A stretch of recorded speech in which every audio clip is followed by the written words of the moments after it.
Hey everyone, Mitch coming in for the Commander's Core Studio. Welcome to the show. So on today's episode, I've got a fun one for you. I'm talking about God tier commanders for less than $1. Of course, there's a handy-dandy card list link in the description below for all these cards of this episode. Now with all that said, let's jump into them. First up, Narset Enlightened Master is an insane commander for just 48 cents. A 3/2 human monk with first strike and hexproof for 6 mana in Jeskai. Whenever it attacks, exile the top 4 cards of your library until end of turn. You may cast non-creature spells from among them without paying their mana cost. This is a game-ending swing, potentially just on one swing, which is absolutely crazy, especially since this commander has hexproof. It cannot be targeted by your opponents. And it can very easily use and abuse cards like, well, seize the day. Hey, untap target creature after this phase, initial combat phase, and then initial main phase, and you can flash it back to get it a second time. So basically being able to get extra combats with this is super easy. You go, oh yeah, I summoned my commander. 4 things off the top. Cool, one of them is an extra combat. All right, I'll do that again. Swing again, get extra things off the top. Oh, by the way, actually hitting into like a time stretch. Hey, source for 10 mana, all you get to play it for free. Target player takes 2 extra turns after this one. Of course, there are specific ways that you can set the top of your library, brainstorm type cards, tutor type cards, but yeah, just being able to go, hey, swing, oh yeah, I just happened to hit extra combat, oh, I just happened to hit extra turn. Your opponents are never going to get another turn again, essentially. They're just going to keep going and going and going and going, and your opponents, well, they'll either leave the table because, you know, it's taking too long, or you'll win, one of the two. Baylen the Haymaker is most definitely throwing haymakers for just 81 cents, an absurd price for this, well, tiny cute little rabbit warrior, but packs a mighty punch. A 4/3 rabbit warrior for 3 mana in Naya. Tap 2 untap tokens you control at 1 mana of any color. Tap 3 untap tokens you control, draw a card, and 4 untap tokens. Well, 3 counters on Baylen. It gains trample until end of turn. That last one is nice, and it can be a finisher, but it's not all that necessary compared to the first two, because you are getting both card advantage as well as mana from, again, any kind of a token. It doesn't specify, hey, creature token. It doesn't limit it. Non-creature token. It doesn't limit it at all. It is any kind of a token. So when you play Farmer Cotton, and all of a sudden you're like, yeah, okay, cool. Enter the battlefield. I make X11 halflings, X11 foods, X11 foods, X foods. You know what I mean. You are getting an absurd amount of tokens that you can now just utilize for an absurd amount of mana, an absurd amount of card draw. Of course, you got ways to untap tokens as well. I mean, Seedborn Muse, gross. Untap all permanents you control during each of the players' untap step. Being able to untap all your tokens again and again and again, including your lands too, actually, as well. But yeah, your tokens too, giving you extra mana, giving you extra card draw. This is a commander that can go in so many directions, but yeah, repeat tokens, mass generating tokens, and just actually, I mean, even combo too in some ways too, where you can go, oh yeah, an untap spell that untaps all my tokens, all my creatures, whatever it's got to be, and then go, oh yeah, tap all of them again, draw more cards, do more things, play more things. Oh, do untap again. Yeah, you can do some crazy things with this one. Lier, Disciple of the Drown, is a crazy good commander that is so hard to stop. A 3/4 human wizard for 5 mana in blue, and it says, spells can't be countered. Oh no, I'm in blue. Why would I ever want to do that? Well, also, hey, instant sorcery card in your graveyard has flashback. The flashback cost equal to that card's mana cost. Yeah, because you can just keep casting cards out of your graveyard as well, and super powerful cards. Even though you can't counter spells, neither can your opponent. So your Time Warp is going to get through. Target player takes next turn for this one. Oh, and by the way, you can recast that out of your graveyard because you've got flashback on this card, basically. Yeah, Lier is an incredibly powerful commander. Again, spells can't be countered. Oh no, your spells can't be countered, but your opponents can't either. Oh wait, but you've got some ways that you can kind of work with that, and you know that this is going to be a rule of the game for you, so unsubstantiate. Cards like this, return target spell or creature to its owner's hand, so bouncing a spell back to its owner's hand. Again, they expect that any of their spells can go through, and you're like, yeah, no, that's not happening. So all of a sudden, yeah, it's just not happening right now, okay? Yeah, Lier, Disciple of the Drown is a super good commander that is so hard to stop. You can do absolutely crazy things. Again, flashback is super good on any instant sorcery. And also that they can't be countered too. Well, your game plan is going to go through.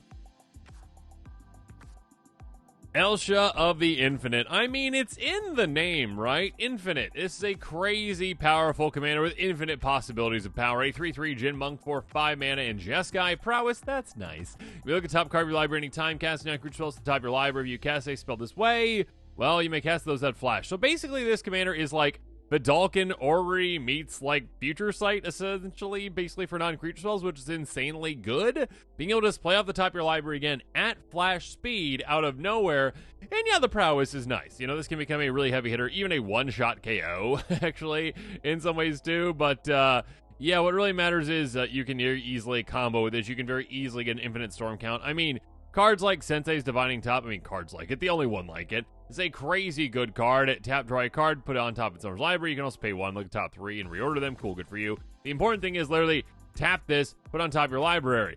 Oh, and by the way, artifacts are broken because, well, there's plenty of ways to reduce the cost. Like, you know, Cloud Key. As it enters, choose artifact, creature, enchantment, instant, sorcery. You choose artifact. Spells you cast chosen type artifacts cost 1 less to cast. All of a sudden, your artifacts that are 1 now cost 0, like Sensei's Divining Top, and all of a sudden you can just get it infinitely on top of your library again and again and again and again and again and again and again. You do crazy things with this when there's plenty of infinite combos with it. Even if you're not going infinite, again, just a regular insane storm count can go crazy with this one. Win with like an Aether Flux Reservoir, things like that. It's a crazy powerful commander that, again, is basically Future Sight meets Vidalcan Orrery meets crazy fun times. Check it out, pick it up, build around it. I guess I should note that with, like, the infinite storm ones as well, or, like, you know, the infinite extra turns ones, ask your playgroup first. Kykar wins Fury. You can definitely build that way if you want, but, yeah, it's just a very powerful commander, definitely god tier. 3/3 Bird Wizard with flying for 4 mana in Jeskai. When you cast a non-creature spell, you make a 1/1 white spirit creature with flying, sacrifice spirit, add red. Basically turning every single one of your non-creature spells into mini rituals, kind of giving you a mana back, which is crazy good. Of course, you could also just go wide. Literally, you can just make a Kykar Wins Fury deck where you're like, oh, I just have a bunch of anthems from, you know, non-creature spells. You know, I've got artifacts, I've got enchantments, they're all anthems, and I just chuck them into the deck, and all of a sudden, every single time I cast a non-creature spell, like, oh, I cast an Opt. Oh, wow, that is a 10/10 Spirit with Flying because you have so many anthems in play. Yeah, crazy fun times. Of course, you can also go Storm with this one. You can also just go insane value. Harmonic Prodigy, crazy good card. Prowess, if an ability of a shaman or other wizard you control triggers time, your commander is a wizard, it doubles that up. Now you get 2 spirits with every 1 spell cast, 2 mana back essentially every single time. It's crazy good. Or, of course, Skull Clamp. Yeah, crazy good card. Equip creature gets +1, -1. Equip creature dies, draw 2 cards, equip 1, pay 1 mana. All of a sudden, equip to a creature, one of those little spirits. They go away. You draw 2 cards. You cast another spell. Hey, make another spirit. Pay 1 mana. You draw 2 cards. You see where this is going. There's a lot of different directions you can go this one. It is such a powerful commander. Again, can go Storm, can go Value, can go all anthems. Oops, all anthems if you really want to. Such a fun commander. The Gitrog Monster is super spicy and super good. A 6/6 frog with Death Touch for 5 mana in Golgari. Gain for upkeep, sacrifice it unless you sacrifice a land. Yeah, sacrifice that land's fine. You play this land each of your turns? Cool. Oh, and by the way, whenever one of our land cards put in your grave from anywhere, you draw a card. Awesome. Yeah, that is an insanely good thing because it says from anywhere. That means literally if you mill a land, if you sacrifice a land, if you discard a land, whatever it's going to be, well, you can actually go crazy with it, and Dakmor Salvage is the card to do that. It is a land that has Dredge 2, which means if you draw a card, you can set mill 2 cards, and if you do, return this card from your graveyard to your hand. Yeah, this plus a discard outlet, plus essentially, you know, your commander, and, well, something that can shuffle your library or shuffle itself in your library. Kozilek, Butcher of Truth, one of them, a Shuffle Titan.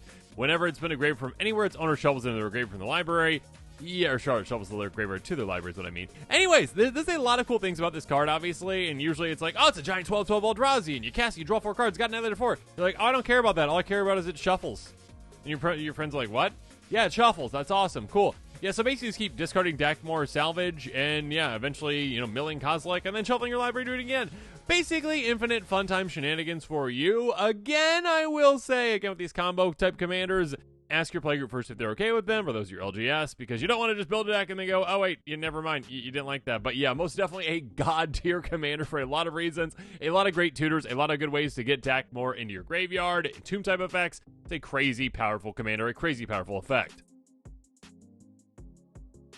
Crick, son of Yawgmoth, however you say the name, a 2/2 Phyrexian for 7 mana, but it's not really 7. It's basically 4 mana and 6 life in black. Lifelink for each black mana symbol and a cost you may pay 2 life rather than pay that mana. Whenever you cast a black spell, you put a counter on Crick, whatever the name is. Yeah, this is insanely good. It turns every single one of your black pips into Phyrexian mana. You can pay life instead of the mana value. So basically go like, hey, Blood Celebrant, oh, you've got a cool ability. pay a black, pay 1 life, add 1 infinity color mana pool. Now you pay basically 3 life in total to get 1 mana. You just basically generate whatever amount of mana you want. Of course, we got plenty of ways in black to gain life back. We got plenty of ways in black to essentially, life swap as well if we need to. Invil's Broker Blood, something insane like this that would cost 8 but just costs 5 with this commander and 6 life. Flying, pay a black, pay 2 life. Target creature gets -1/-1 till end of turn. Oh, and by the way, whenever you lose life, draw that many cards, and all of a sudden you're digging down in your deck, playing things for free, draining your opponents with all these crazy things. Yeah, there's so many ways to go crazy with this commander. It is such a quick commander, such an insane commander, and yeah, Phyrexian mana is broken, and this commander makes all your things Phyrexian mana. Prossh, Skyraider of Kher. Yeah, this is crazy good. 5/5 dragon flying for 6 mana in Jund. Whenever you cast it, you create X01 red Korvold creature tokens, where X is the amount of mana spent to cast it, sacrifice creature, +1/+0 until end of turn. Yeah, this one is just super simple, super easy as to why it's insanely good. A Food Chain. Food Chain is a crazy good card, and this one says, hey, you know what? With this one, we're going to be going absolutely insane, getting infinite mana, all the fun things. Enchantment for 3 mana in green, exile creature control, add X mana of any one color, +1, where it's the mana value, only to cast creature spells. Yeah, that includes, obviously, the little kobolds, essentially. So you're getting 1 for each of those, and you just keep getting more and more and more. You look on Commander Spellbook on how combos look. It really helps. Anyways, yeah, Demonic Tutor, you got plenty of tutors, obviously, in this color combination. Go get whatever you want. Go get Food Chain. Get this in play. Again, your commander's loaded the combo engine from the command zone. It's a crazy good, crazy powerful commander that is super simple to set up. And, of course, there are other combos as well outside of Food Chain, Phyrexian Altar-type cards, too. So make sure you check those out. But, yeah, Prossh is a super powerful OG God-tier commander. Colfenor, the Last Yew. You probably slept on this one. A 3/7 Treefolk Shaman, Vigilance, and Reach for 6 mana in Abzan. Whenever another creature control dies, return to one other target creature with lesser toughness from your graveyard back to your hand. So yeah, being able to go, hey, you die? Okay, bring back something smaller. But kind of not in a way, because, well, we've got cards like Castle. That's right, Castle. This is an actual card. Even though it's like showing like ramparts, not really a castle. Anyways, untapped creature control get +0/+2. So this absolutely will change up the toughness equation, right? The creatures in play are going to have a bigger toughness than they would have in the graveyard. So if you maybe have some free sacrifice outlets, maybe you've got some free creatures like Ornithopter, a 0/2 for 0 mana. All of a sudden this is a 0/4 in play, and when it dies, you can bring back something smaller. So like this plus Memnite, like both 0-cost creatures. If you got sacrifice outlets, you can keep getting them back again and again and again and again, playing them for free again and again and again and again. Check out the Legats. Those are really weird too. Anyways, Colfenor the Last Yew, crazy underrated, aristocrat style, just crazy infinite potential commander. Check it out, pick it up, build around it if your friends are okay with it. And finally, Korvold, Fae-Cursed King. Yeah, a super crazy, overpowered commander, definitely god tier. 4/4 Dragon Noble flying for 5 mana in Jund. Enters or attacks, sacrifice another permanent. Whenever you sacrifice a permanent, put a counter on Korvold and draw a card. Yeah, here's the thing about this one. It's crazy good. You sacrifice basically anything you're drawing a card. It's crazy good. Oh, and by the way, you get a counter on this that just like happens to be like a win condition for you too. Like that's not even necessary, but they did that. You sacrifice an Evolving Wilds. Congratulations, you played a land. Oh, you get to draw a card. It's a cantrip now too. Oh, cool. Lean into landfall as well. Tether's Provisioner. Whenever a land you control enters, you make a food token or a treasure token. Yeah, you're gonna make treasure tokens. All of a sudden you sacrifice those and you just draw cards for every single one of those that you sacrifice. It's insanely valuable. Yeah, Treasures really broke this one open. I mean, it was already like pretty broken open before, but still, being able to go landfall with it, being able to go aristocrats with it, you can go a lot of different directions with it, but yeah, you're sacrificing a bunch of things and getting insane amounts of value. I mean, you cast the Brass's Bounty, you're getting 7 treasures, whatever you play that. You're drawing 7. It's just crazy, crazy good OP god tier commander. And with that, this episode is coming to a close. Comment below with your thoughts on it. And of course, as always, thanks again and have a good one.